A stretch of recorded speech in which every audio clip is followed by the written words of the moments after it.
thank you all for coming.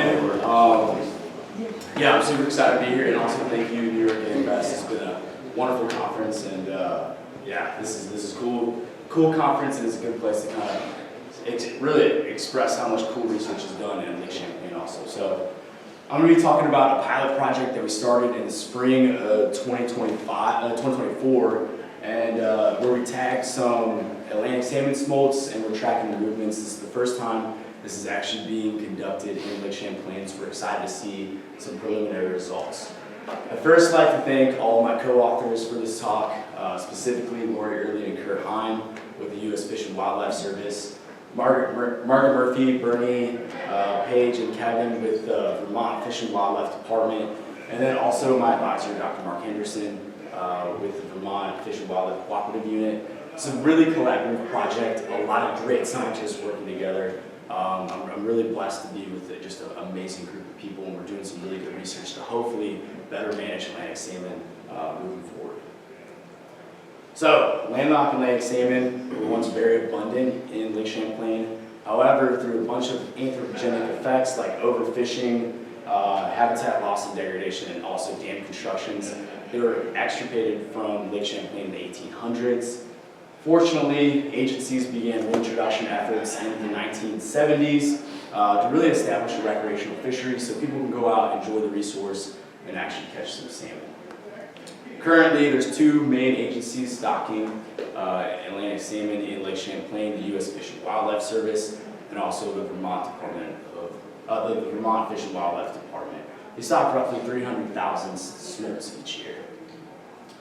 There's also varying basins throughout Lake Champlain. So Lake Champlain has 5 different basins, and these are separated through causeways, and they also have varying productivity levels associated with them, and different fish communities associated with them, which may lead to different salmon condition, and also different survival and success of these salmon in the different basins. So really this kind of led us to our question is, we're stocking at various locations lake-wide. Are there certain locations that are more successful and are better and more effective for the survival of these smolts? So the objective of this study, this pilot project, is to compare the stocking success at 3 different locations, stocking locations, by examining their survival and also their movement patterns from the stocking locations. So we're going to talk a little bit about acoustic telemetry because that's the way that we're going to do it, to track their movements, but we're utilizing the Acoustic receiver array. So this map shows where all the receivers are positioned lake-wide. There's good spatial coverage, and we also put these in pinch points where we can track the movements of these fish through basins, because we're really curious to see if these fish are moving interbasin, have interbasin movements. So the Acoustic receiver array has 60 receivers positioned throughout Lake Champlain in varying depths. And for this pilot project, we tagged 50 Atlantic salmon smolts at Ed Reed Hatchery with the Vermont Fish and Wildlife Department. And we tagged these fish with V8 transmitters that have a battery life of roughly 400 days. So we're able to track these fish for a year. Even right now, these fish are still getting tracked based on their battery life. Here's a picture of the tag. They're small tags that get tagged in salmon smolts.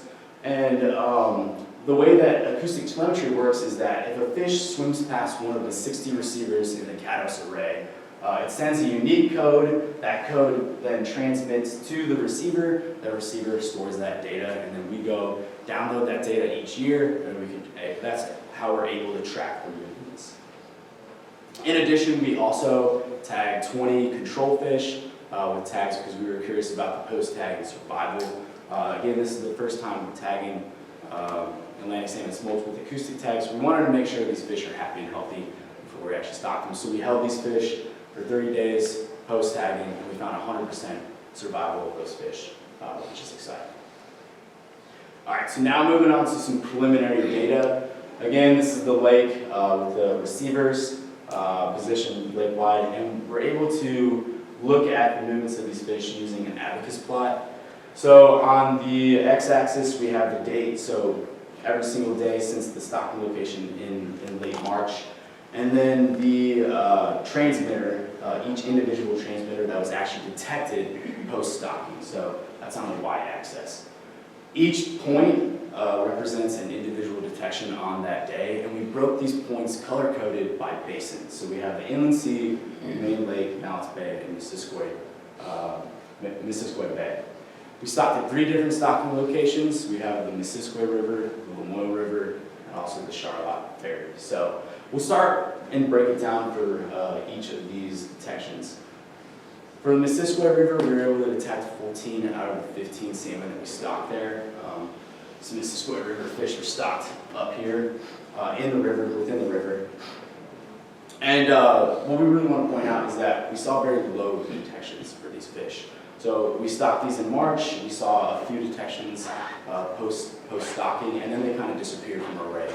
We do want to point out that a few fish did make some interbasin movements.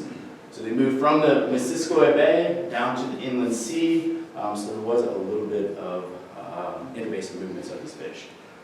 For the Lamoille River, we were able to detect 11 of the 15 salmon that we stocked. We did see a higher degree of detection, however, no interbasin movement. They generally stayed within Mounts Bay. They were stocked in the river, they made it through the river, but they stayed within the Mounts Bay, so no interbasin movements of these fish. Finally, off of our Charlotte Ferry stocked fish, we were able to detect 17 of the 20 fish. This was a little different of a stocking location compared to our river stocking locations, because we dumped these fish off of the ferry from Charlotte to Essex, New York. So this is open water stocking. We did see the highest number of detections from these fish. No interbasin movements, but these fish are moving a lot through the main lake, and again, a high number of detections. I do want to preface, this is just preliminary data. These fish are still swimming around. We don't have the full picture yet. When we data download this upcoming spring and summer, we'll get a better holistic view of what happened throughout a whole year of these movements of these fish. All right, so moving on to some of our conclusions for this pilot project. Number one, super excited about this is the first acoustic telemetry. This is the first time we're actually tracking the movements of these salmon throughout Lake Champlain.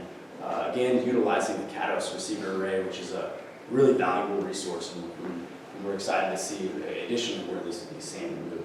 This is just preliminary data, like I was saying, so we're going to get additional data this upcoming summer. The main lake had the highest number of detections, and these main lake stocked fish were also in open water, so this could have some management implications moving forward. Perhaps open water stocking locations are more advantageous to the survival of these salmon compared to river stocking locations. Additionally, Missisquoi River is of management importance, and specifically Vermont Fish and Wildlife is very intrigued on the Missisquoi River stockfish because we see very few adult salmon returning to this river to spawn. So when we conduct our salmon surveys to see how many fish come back to the river, we see very few adults. So this is kind of reinforced with the low detections that we're also seeing in the river. We saw the lowest number of detections in the Missisquoi, so we may need to reconsider the Missisquoi River as a future stocking location and whether or not it's advantageous for the survival of these fish. Finally, we did see very minimal interbasin movement. So generally, these fish stay pretty close to their stocking locations. Again, it could have management implications. Say if a lot of fish are dying or not surviving the initial stocking process near the stocking location, that could be, and they're not intermixing through the basins, we might need to pick out basins that have the high survival. So again, a lot of good management implications from this work, and hopefully we could use this information to better manage the landlocked salmon in Champlain.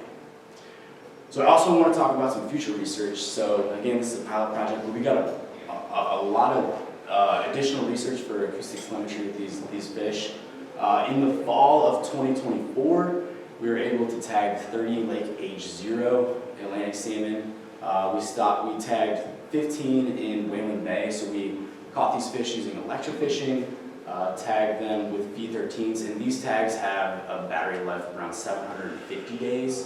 So we'll be able to track these fish throughout the winter and also track these fish when they come back and spawn. So Get a lot of good data on our lake age 0 fish. We also tagged 15 of them in the Vermont waters in the inland sea. They're swimming around and they survived the surgery process, and they should be swimming around happy and healthy and collecting data right now on those fish. Here's just kind of my setup. I also want to point out anglers are really helpful collecting these salmon samples. Salmon are pretty hard to come by, especially lake age 0s. So the anglers were really kind of instrumental on getting these fish out and tagged and swim around happy and healthy. Here's just a couple pictures of the lake age 0s. They're growing, they're getting bigger, and that's why we're tagging them with really big tags. So in the spring of 2025, so this spring coming up in March, we plan to tag additional salmon smolts, kind of repeat our pilot project. So we have 120 tags we'll be putting out at Edweed Fish Hatchery with the Vermont Fish and Wildlife Department, and also 60 tags are going out at the Dwight D. Eisenhower with the U.S. Fish and Wildlife Service. So we'll get additional stocking locations, also repeat the stocking locations that we have with the pilot project, just to get additional sample size and additional movement of these fish. Like I said, additional VA tags, Edweed, and Dwight T. Eisenhower. So in the summer and the fall of 2025, we'll plan to get additional data downloads, hopefully get a holistic picture of the fish that we tagged in the spring of 2024, and also get initial movements of the lake age 0 salmon that we tagged in the fall. The caddis array, and we also plan to tag additional lake age 0 fish in the fall of 2025, increase our sample size there too. So a lot of cool acoustic telemetry work with salmon.